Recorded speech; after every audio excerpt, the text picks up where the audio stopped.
pull a chair to the heat, let the smoke rise high. Leave the cap in the ash, we don't feed into the lot. From the concrete roof to the charts and the fame. Talking out of pocket, then we're calling out your name. Fatal forward pressure, who's last one standing? OG's got the wisdom ways, keeping it demanding. From the asphalt facts to the dumbass of the week, with the voice of the culture every time that we speak. O's going red and the truth is a spark. We're the light in the game when the industry is dark. No filters, no face, just the raw and the lit. Welcome to the flame, this the fire pit. Yo, what's up everybody? It's your man DJ Rod45. We back again with another edition of the Fire Pit. Oh, I had to make sure my mute was off. We back with another edition of the Fire Pit. With me as always, I got my guy OG Tim Wilson. What up, though? My brother Waze. Hi. Also known as the Outlaws. All right. I got a dumbass of the week for this week. Ooh. And it's been for the last couple weeks. Uh-oh. There's this new song going out there that came out after Jay-Z did his freestyle at the Roots picnic. Dame Dash went and put out a song. It's a diss track against Jay-Z and Cameron called Cheap Teeth. Just go ahead and listen to it and tell me when we come back next week, y'all can tell me what y'all think of it. If you haven't heard it. I haven't heard it, but all I can say is Dame Dash, stay in your lane. It is the lamest excuse for a diss track I have ever heard. Cheap teeth.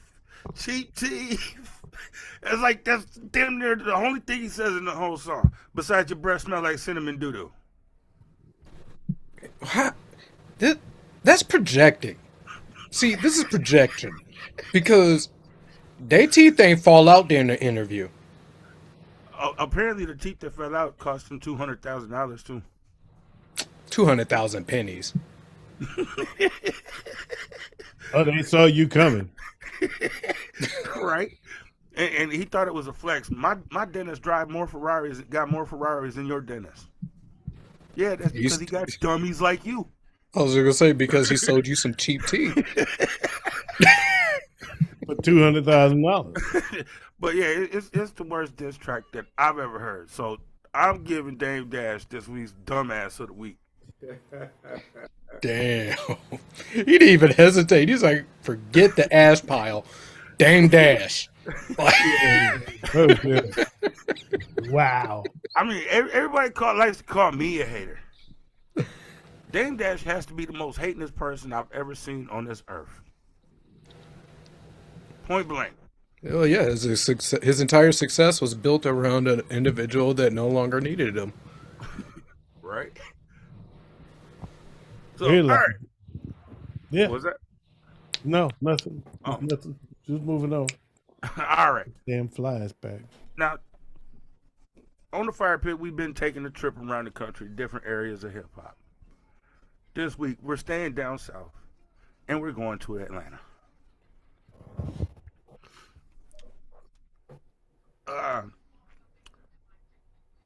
When my first introduction to Atlanta hip-hop was through Outkast and Goody Mob. So I consider them the foundation of... Ooh, hold on, I'm losing my breath. I consider them the foundation of Atlanta hip-hop. And their music was kind of different. It kind of reminded me of when funk first came out. It was that different to the genre. I want to say this though, man. And in all seriousness, we've been sitting still. How did you run out of breath? I don't know. I'm like, does bro need an asthma pump? You okay? You good? Yeah. Have you been having shortness of breath episodes recently? Yes. Go see the doctor. Okay. Please. Mm-hmm. It's a good idea. This ain't a joke. This is real shit. Yeah. Go It see just the like got doctor. super hot in here. Don't ASAP. Yeah. It's definitely something you want to get checked out. I would I will. even go. I would even say go emergency and get immediate treatment, because the doctor gonna say, "Oh, is this or that?" And you come back in couple months. In the emergency room, they're gonna treat you immediately. Right. Yeah. Shortness of breath is a sign of some serious, potentially very serious. Take it from me. Yeah, Yep. I was gonna say, It's I'm a pretty sure sign of OG can. life Um, threatening. It's a sign of life threatening illness. yeah, Okay. I'm sure OG can attest to this, and would possibly agree. But one of the signs I know I personally experience with my palpitations, first thing I notice before it kicks in, shortness of breath, Yeah. and it's usually one of the first signs dealing with anything with your heart. Okay. Yes, because your heart pumps the blood, Yep. I and know. your lungs need the blood to function. And when your heart is not pumping enough blood through your system, that's why you're losing breath. Yeah. Okay. Especially if you that air gets heavy all of a sudden That's on you what when you taking that breath. that was the number one symptom that made me go to the hospital when I Hmm. found out I had a heart failure. Don't wait, Yep. get it done. Okay. I will. All right. Now, OG, like I was saying before, a lot of people consider old school Atlanta hip hop kind of eccentric, right? Looking back, was that eccentricity needed for them to break through East Coast and West Coast hip hop? Um, I don't know. I wouldn't say it was. It, Good music is good music, man, and it's gonna win eventually. It was nobody was good enough for the East Coast at first. It was nobody, Right. right? And the West Coast, that broke through because of the beef. When they got to be a big beef, they was like, okay, these dudes selling millions of records. What we get, and now we fighting over what? right. And as that beef started to squash, they started showing respecting each other's music, and then the South came, and it was like we can't. We're not going there again. We're not having that same stupid fight. Yeah. Right. My perspective on that is the South's unique sound was necessary to set themselves apart from the rest of the country and the sound of hip hop that was currently going on. It was something that kind of it was necessary to bring attention to Southern hip hop. It probably was, but I think that simplifies it. It almost implies that they manufactured something unique. It's not. They were echoing with what they do, their culture. They were echoing the culture of Atlanta, and and guess what? It's a little different vibe here, Mm-hmm. right? And if you can vibe with us, you can vibe with us. If really, it goes back to something that Ice Cube said about NWA. We was making this music for the hood, for the guys, for L.A. Mm-hmm. That's all we was making it for, was for the hood, for Compton. And everybody else caught on and was, all of a sudden everybody likes this shit. Yeah.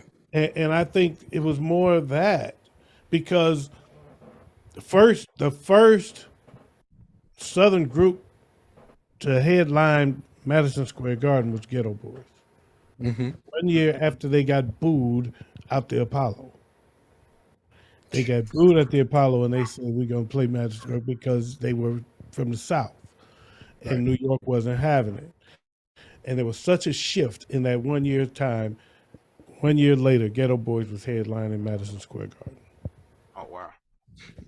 It, I didn't for know that. me personally, what set the South apart was what I was hearing on the East Coast, the West Coast was a lot of gangster shit. stuff I can understand and get with when, based on the demographic from where I was raised and what I grew up in. But what set the South apart was something completely different that I could resonate with in my teen years, and they were making player and pimp music.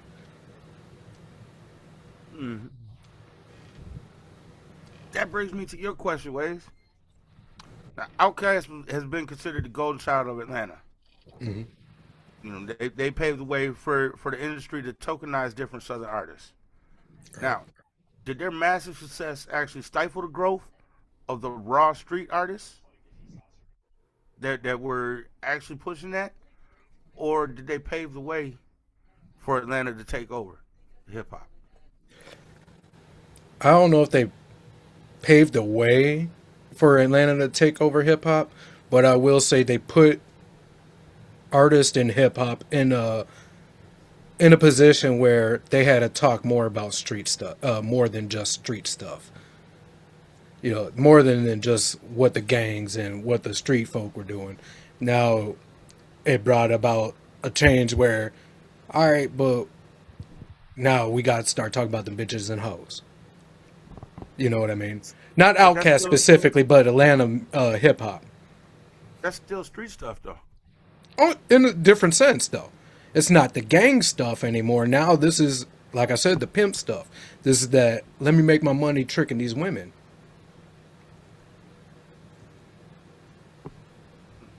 I don't think that's what Outkast was doing. No, not Outkast specifically.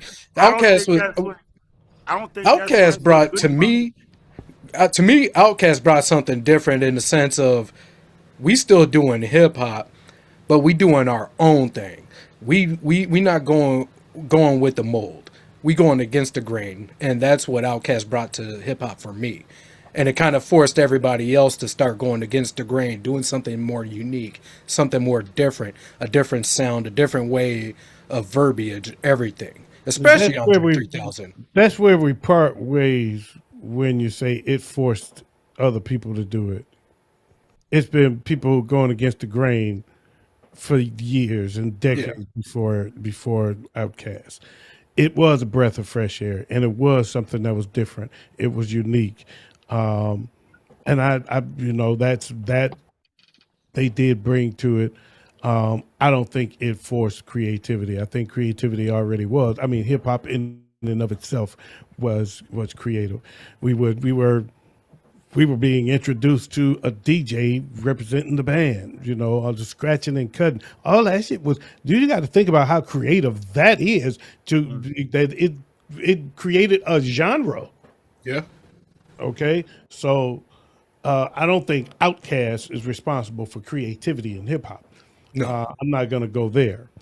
But to answer the question, no, I don't think it stifled the street hip hop of Atlanta. Not at all.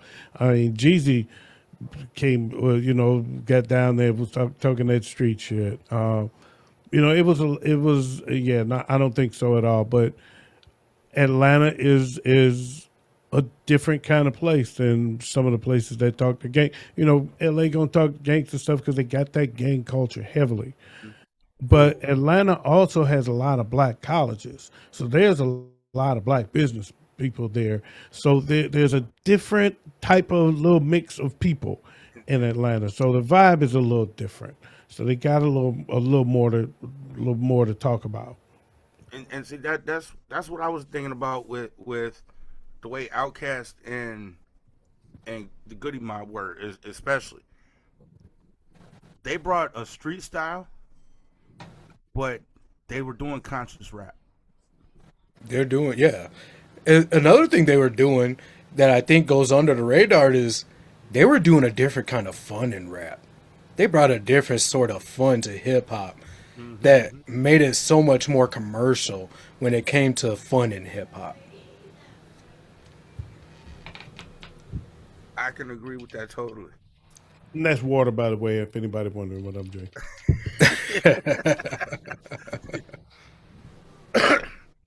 Now, OG, if you take away the Dungeon family's major label backing, does the Atlanta sound ever get off the ground? Yes, Yes. yes. But you can't stop the funk. You can't stop the music, man. You just can't stop it. It's gonna happen. They It's going created to happen. If they you brought don't, in if the major label don't jump on it, then it just burns underground. And you know what? That's what they don't want. Yeah. because and this is not Atlanta, but looking like Tech Nine, you labels didn't want nothing to do with that, and that man's richer than damn near every other rapper on the planet. Right. Yeah, they don't want you to get burned underground because you take all the money. Oh, they miss out on a whole lot of money. I was waiting for Yeah, it. I ain't need it. I'd rather left it alone. I ain't doing that. Right. Now, after the Dungeon Family and Outkast, we get introduced to the trap era of music by artists like T.I., Jeezy, and Gucci. Now, they didn't invent the trap, but they turned it into a global commodity that is widely considered the most nowadays. It's where hip hop is concentrated at. Yeah, it put the groundwork for drill. Mm-hmm. No, I wouldn't say it was a groundwork for drill because drill's different, totally different style than trap. True, but the theme is still pretty much the same. No, no. It went from drugs to, admitting to the murders you've committed. There's a difference. There's a big difference there. Those are miles apart. It was the groundwork. Now apart, they in the same lifestyle. Mm-hmm. One come with the other. Yeah. Now, Waze. Ever watch Power? Yeah, yeah. Did the pioneers, the guys who actually lived that life, eventually lose control of the narrative? And did the trap label become a creative cage? I don't think I agree with. I don't think it really agree with either. I think it kind of grew naturally on its own. The trap thing was raw. It was dope. But don't get me wrong, T.I., I still listen to this, to this day. Okay. But at the same time, it transformed on its own. Where it's now. I tend to agree with that. I think evolution happens. Period. Okay. Things evolve into it evolves. The whole game is evolved. Yeah. My hot take: trap music went from dealing drugs to doing drugs. To admitting to murder. That's true. That's true. I'm just saying. You just saying that's where it went. I'm just saying. Drill is just a subgenre of the trap. That's where it went. That's where it elevated to. But I do agree with you on that. It did transform from, selling the drugs to taking the drugs. But I don't think trap music is what created that. I think that was inevitable. I don't know. I know plenty of guys that deal crack, and they don't smoke crack. True, but things changed. Because we grew up on Biggie saying, "Don't get high on your own supply," to what we got now. You know what I mean? And what we've had for the last, maybe decade? Let's face it. There's been several dealers turned junkies. Yeah. So I cannot blame drill for a natural progression. It ain't unique. Yeah. Right. That's happened. I cannot put the blame on drill or on trap for that. I can't, personally. Okay. Hey, speaking of that, never mind. It's off topic. Nope, it's okay. I said Biggie already said something, and we on Atlanta, so you might as well go with it. There's a song out there right now that's causing a lot of controversy in both the hip hop community and in black culture. Period. Okay. that I believe we should touch on. Okay. What's Spin that? spin that Spin shit. that. Spin that shit. Spin Just that by spin Young Miami. that. Hmm. Opening words of the song is, where all my boosting niggas at? Where all my scamming niggas at?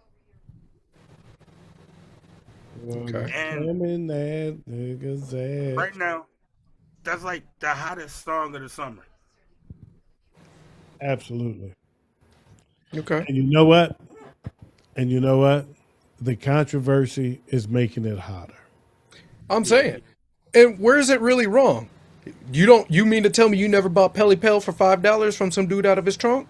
You mean to tell me you didn't get the new hottest? You didn't get the Matrix out of some dude's trunk? no, I didn't. Actually, I went and saw Matrix in the theater. I saw it in theaters after I saw it on a bootleg. I'm just But saying, where's it wrong? This is our culture. This is street culture. I won't say black. It's street culture. I go with that. but is okay? Is that the message that we should be pushing out to our youth? What message are we already pushing out to our youth? There's people that's trying to push a different message out there, Always but has it's been. getting stifled by messages like this. Always has been as well. What's changed? It's I'm nothing waiting. different. The I'm tone waiting. is everything is the same, right? But the only difference is the theme. And the theme is a natural progression through evolution.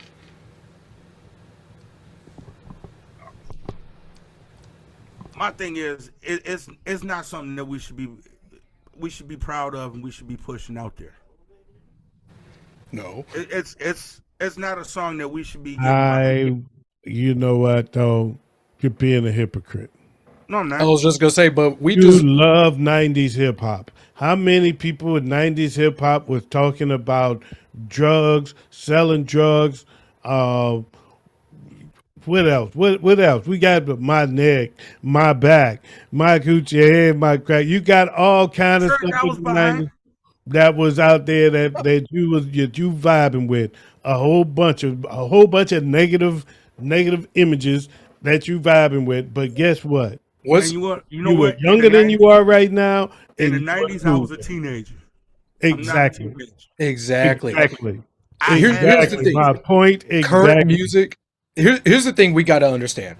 Current music is not catered to people over a certain age range. Correct. Right. Because once you get to a certain age, there's a certain level of maturity, and there's certain things you want to hear, certain things you want to do, listen to, watch, whatever. That comes with maturity. So all popular music is catered from teenage years to the mid 20s, and it's based on that current time frame. For so one of the biggest lines that happened in the 90s for most people in their teenage years is, first off, I fucked your bitch and fucked a click you claim. That's Boom. Tupac. Hit him up. Exactly. Exactly. You can't. So Wade, you hit it on the head, and I'm gonna go a little deeper, but not too deep.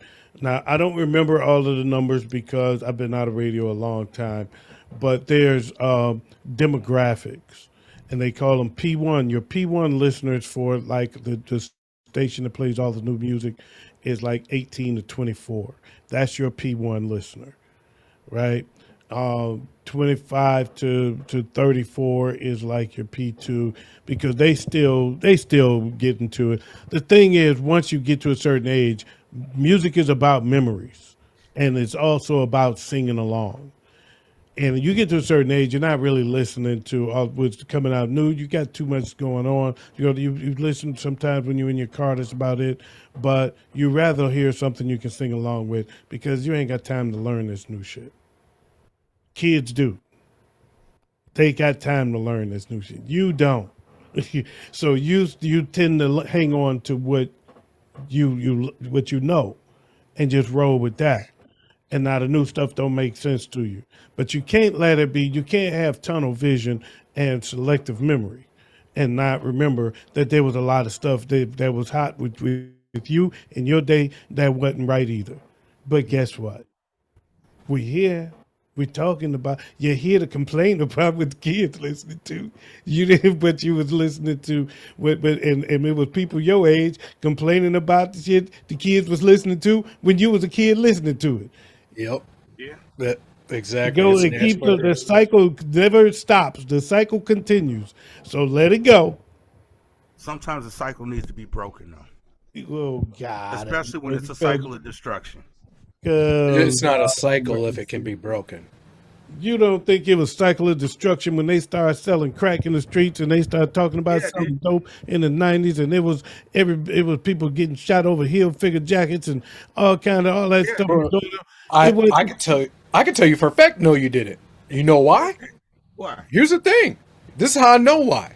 All right? Because the last thing you want to be called is a lame ass nigga. And if you said that exact same thing, I don't agree with this. Guess what? You a lame ass nigga. I was called a lame ass nigga anyway, so it didn't matter. But I guarantee you, you was not saying the same thing in high school. Yeah, it was. Actually, yeah, it was. We shouldn't be talking about crack and music. Come on, bro. You not a Right. Karen. We all know you not a Karen. right. Okay, whatever. You ain't gotta be a Karen to notice something's wrong. Oh, you Yeah. ain't gotta be a Karen to know something wrong. But if you put Okay. it out in public, you a Oh, Karen. this is the first time I've heard him like talk bad about he ain't like the chronic and like So you didn't like the 10 Red crack Man. commandments? No, He yeah, I like did Red like Man. He'll like all of these people. He'll like Big. He'll like Big gave us a whole Bible. He It's gave not us in the my top 10 five. commandments of Oh, selling crack. I know he don't like Scarface. He can't like that. You gotta remember, Big gave us the 10. He's got to be into like PM Dawn. That's what he's gonna be. He's ARS into one. PM Dawn. That's I was his gonna say, the only way you can escape it is to listen to Christian rap, No, PM Dawn. Count. which is a whole nother genre we do not need to touch in the fire pit. I swear to God, if you bring up Christian rap in the fire pit, one day I'm leaving. Actually, I like Christian rap, but anyway, next week on the fire pit. All right. Hey, got I like Christian rap. Man. I know I got it's some hot ones out there. It's some hot ones out there. It's gotten a lot. It will surprise you. It's gotten fire. All right, we done talked about the trap music. We done talked about the Dungeon Family and the Goody Mob. Now we get to the new school takeover of it and the music. The mumble rap era.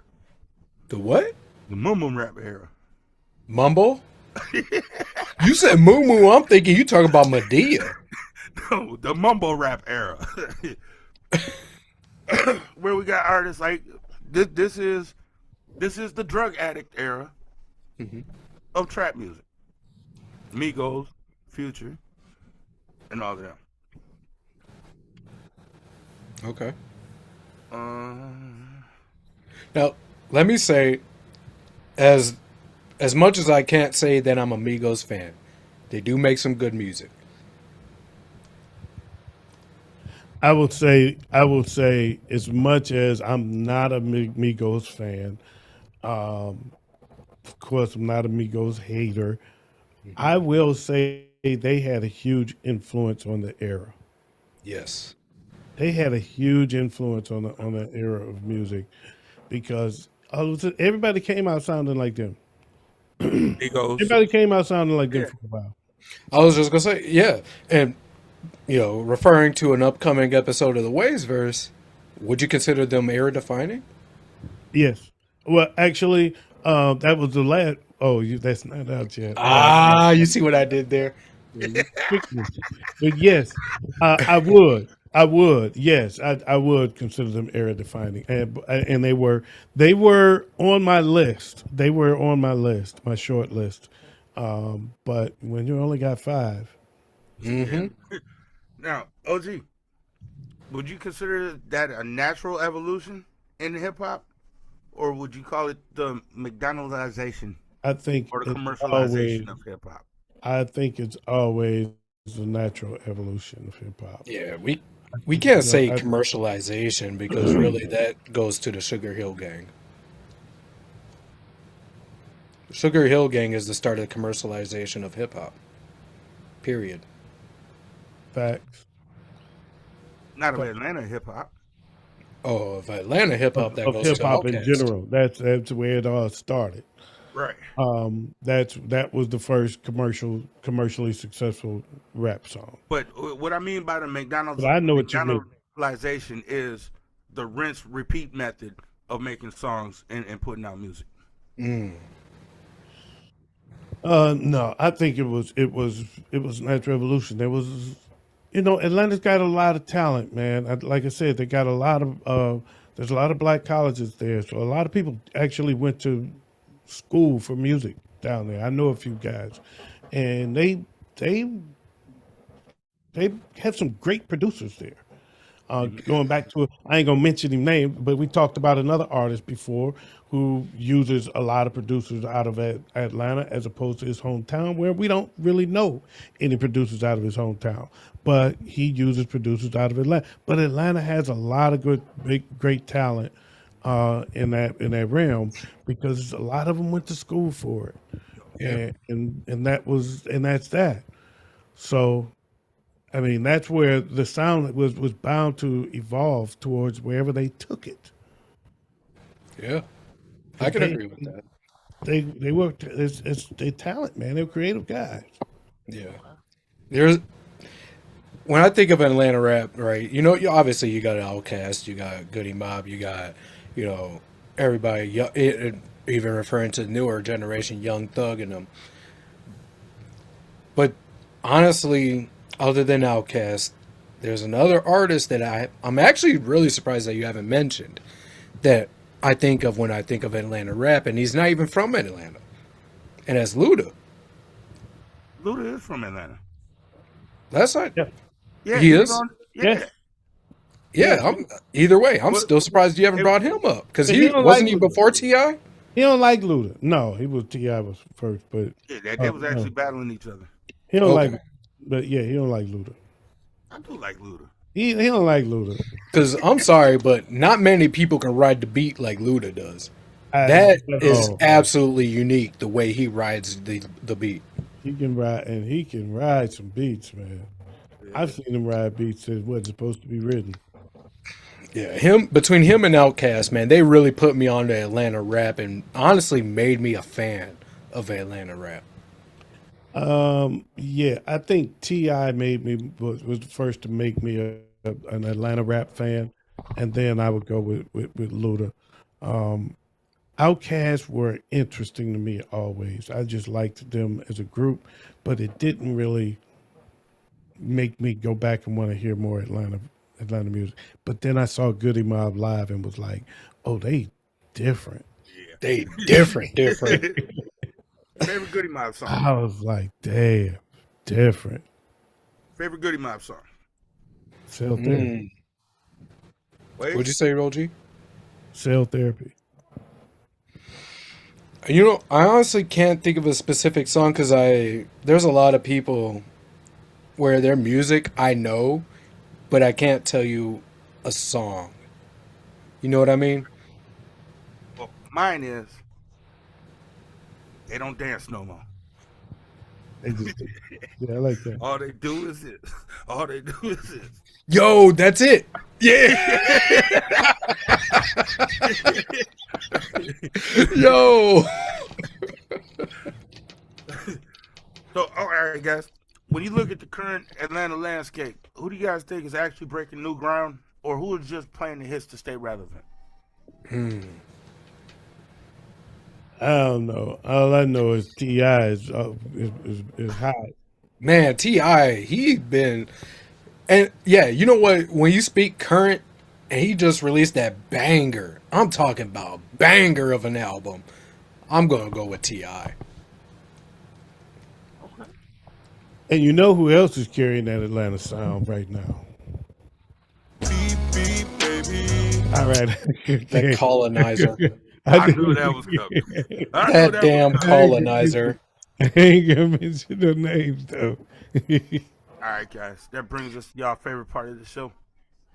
It's time for Fatal Four. How you gonna assume that's my favorite part? You know what? That's what he said, right? He just said it like it was cool. Oh, yo, Four Titans. One crown. Old school legends collide with new school powerhouses. And the panel has to make a choice. No safe answers. No backing down. It's time for the Fatal Four.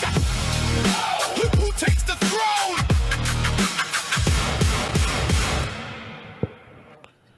bro. Before you start, I gotta change my answer because I didn't realize this artist was from Atlanta until I just looked it up.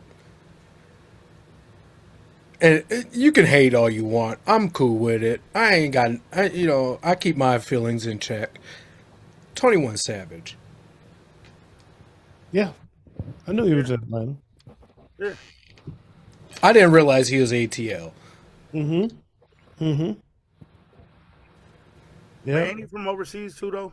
He's not from overseas, but yeah. He was born in Great Britain. yeah, that's what I thought. What about Killer Mike? Killer Mike is a killer. Yo, was don't no- get me twisted. Ugh. There was no mention of him either. Grammy Award That's winning because- Killer Mike. That's because Killer Mike's more underground. I wouldn't say he's not mainstream. I wouldn't technically. He doesn't have a major record label behind him. He's too But- political to get play. Yeah. He's too much of a conscious rapper to get airplay. You know what? I cannot disagree with you. I will not disagree with you. But yeah, no. Killer Mike he's on my top 10 when it comes to ATL rappers. You know what the irony is? Hmm. In the beginning, in the early days, you had to be political or say some conscious stuff to get airplay. Yeah. They wasn't putting no. You talking that killing the shit and all that other shit. Yeah, that ain't getting no airplay here. We got it's like that, and that's the way it is. That's why everybody was breaking into the industry by making a positive record because that's what was getting airplay. And then you can be sided with something with what you do, and that's why Sucker MCs was the flip side of It's Like That. It gives because you can listen to Sucker MCs, and this is how we rap though. Yeah. Like we did the positive song for the airplay, then they dropped Hard Times right behind that. Another one, a song with a message. That's how you got the airplay, and the flip side was Jam Master Jay introducing those that buy the record underground while also being above ground. It was genius. Run DMC playing how they broke hip hop into the mainstream. It was genius. But now if it's a positive message, now it's the opposite effect. It's like Nobody wants want to hear this. Right. No, when it comes to Killer Mike though, one song out of his latest album, Michael, that got that Grammy Award, right, is Talking That Shit. Listen to that song and actually listen to the lyrics. That is the most Afrocentric, realest shit I've ever heard when it comes to ATL rappers talking about conscious shit. Killer Mike, man, I'd even put him on my top 5 of ATL rappers, period. I knew you would. I was wondering why I was surprised that he didn't come up. I was Yeah. waiting for you to do it, but Sadly, anyway, he did not make this week's Fatal Four. he did not But I make. bet you anything Future did. He actually did. Hey, it's old school Titans go up against new school cats. That's what Okay. that's what I'm the with intro it. says. I'm with it. So we got Outkast and T.I. going against Future and Gucci Mane. Ooh, okay. I like both. You know what? I ain't gonna front. I kind of like Future. I like all four of these. Let's go. Where are you going? Oh, it's a team battle. No. I mean, out of the four, where are we going with? Oh, I'll put them in order. Yep.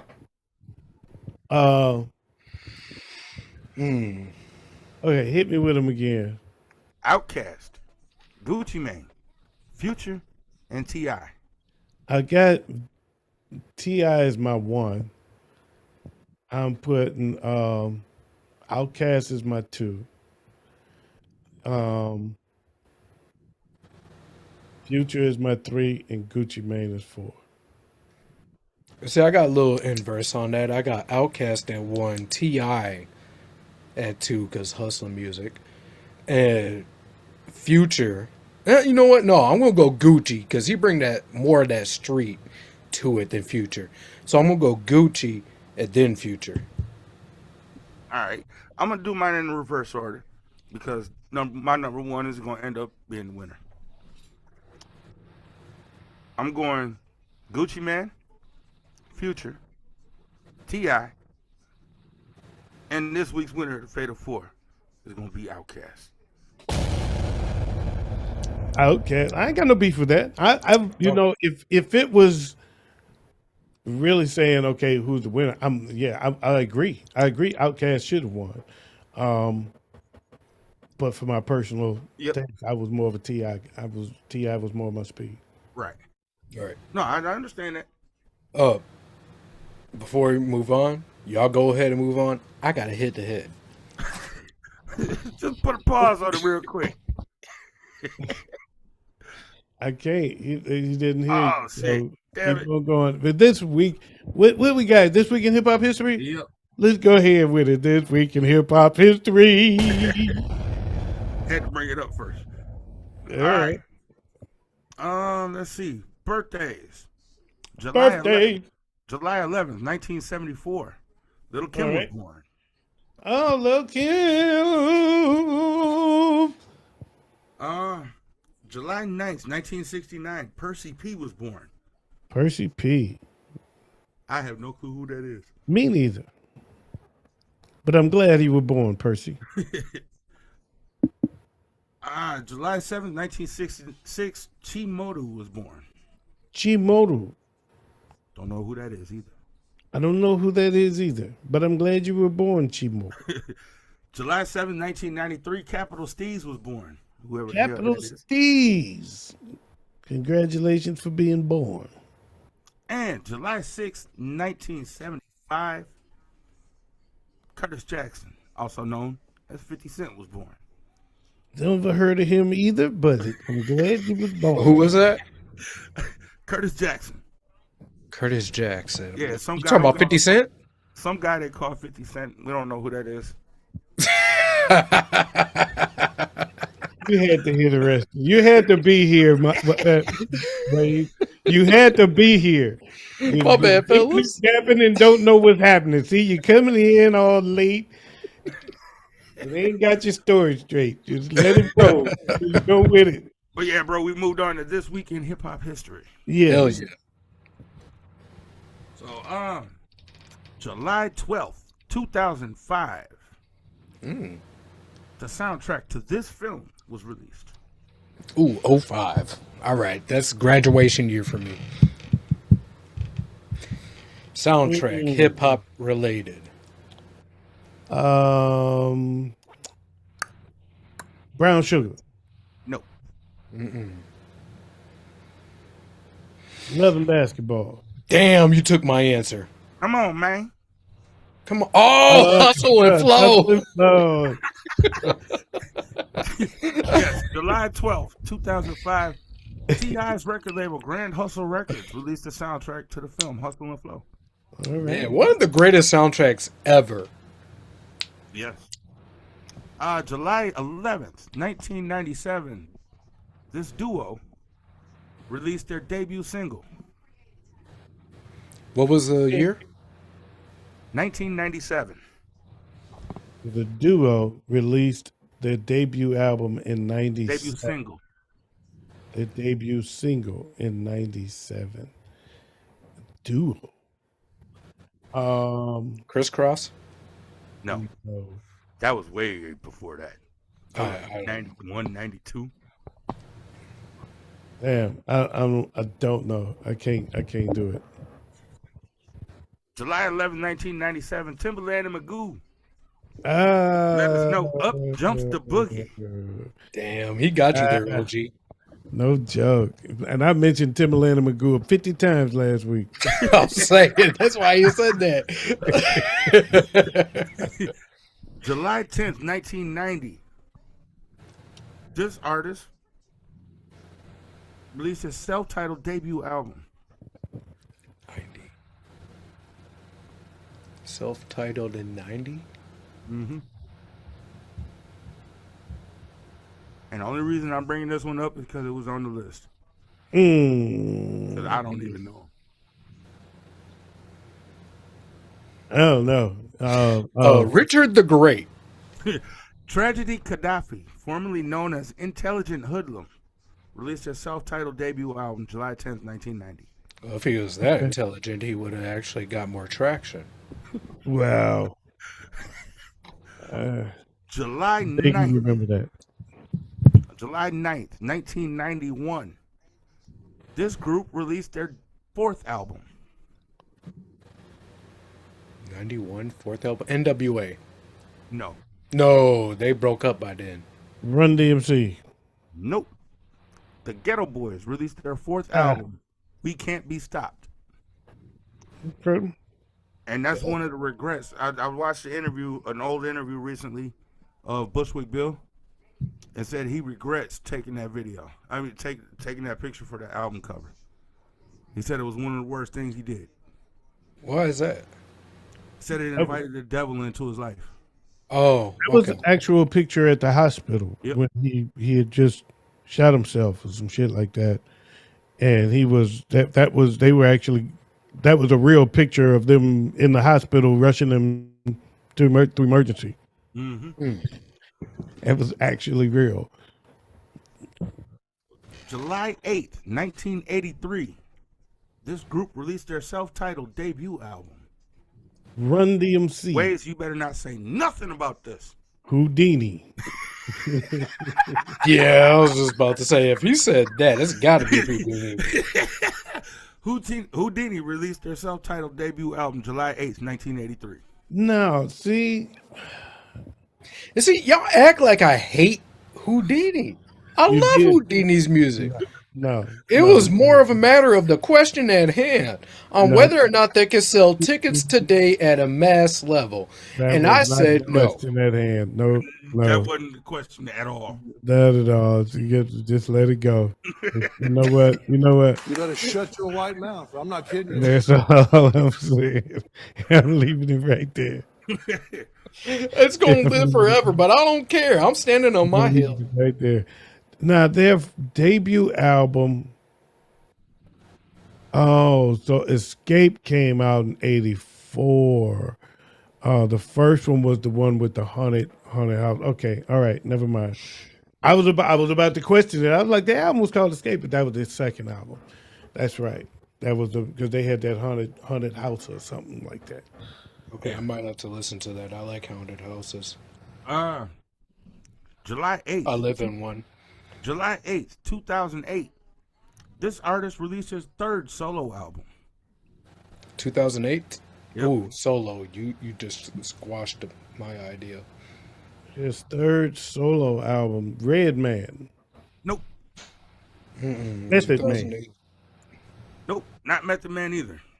Solo, 2008, third. Proof.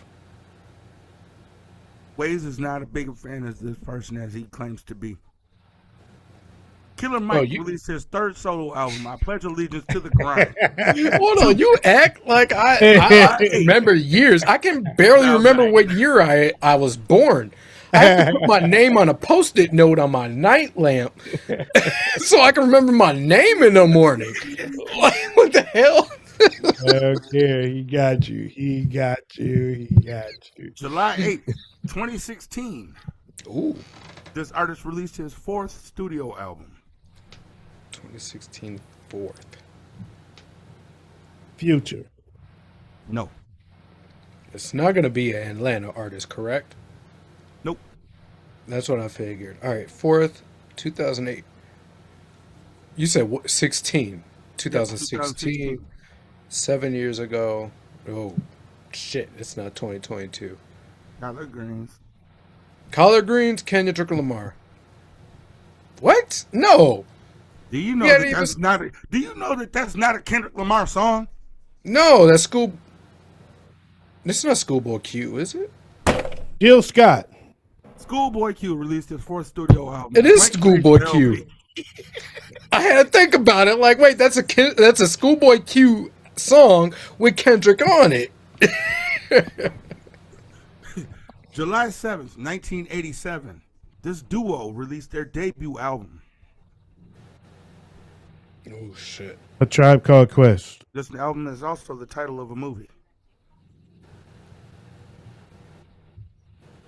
Oh, damn.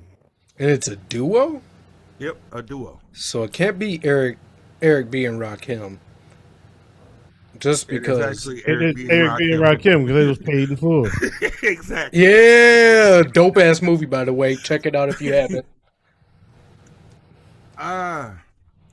July 7th, 1986. This artist released his debut album. Shit, that was before I was born. 86. 86. This artist released his debut album in 86. LL. Oh my God, I can't believe you didn't get this one. LL. I said, oh my God, I can't believe you didn't get this one. Dougie Fresh. Dougie Fresh and the Get Fresh crew released his debut album. Oh my God. That's funny. July 7th, 1998.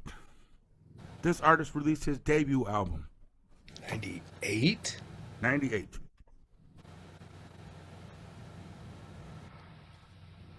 And he told us he was a super thug. You a super thug? Beanie Man. What's the dude? Cassidy. No. Super thug. Oh, I don't know who made Super Thug. Produced only by thing- Pharrell. Oh, what? I remember Super I Thug? remember it. I don't know who it was though. N-O-R-E. Noriega. Nori. I knew Oh, it was man. Cameron and Nori. One of them two. I was thinking. Didn't you just say I something couldn't about think of Pharrell? Nori's name.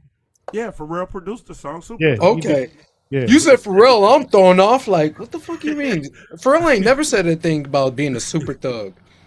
But that's all I got for this week in hip-hop history. That's it for this week in hip hop history. Take it away, OG. All right, we'll take it away, man. We're going to be out of here like last year. We want to thank y'all for joining us. I'm your boy, OG Tim Wilson. On behalf of the Outlaws, the super producer, DJ Rob 45, your host. And also, we couldn't do this without the Graphic Wizard Ways. And we are out of here like last year. Make sure that you subscribe to the channel. It's the Bonfire Network on YouTube. And any last words up there, Rob 45? Hit the bell when you subscribe. We up north with it.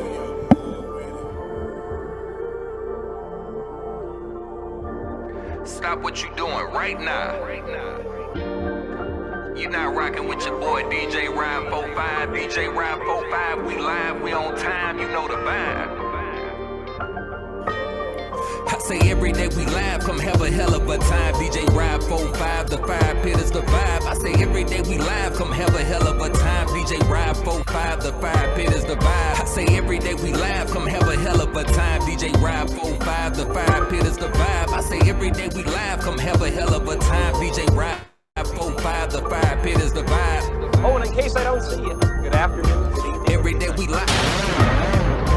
Every day we live. Every day we live. Come What hell up, a hell though? of a time. DJ Ride.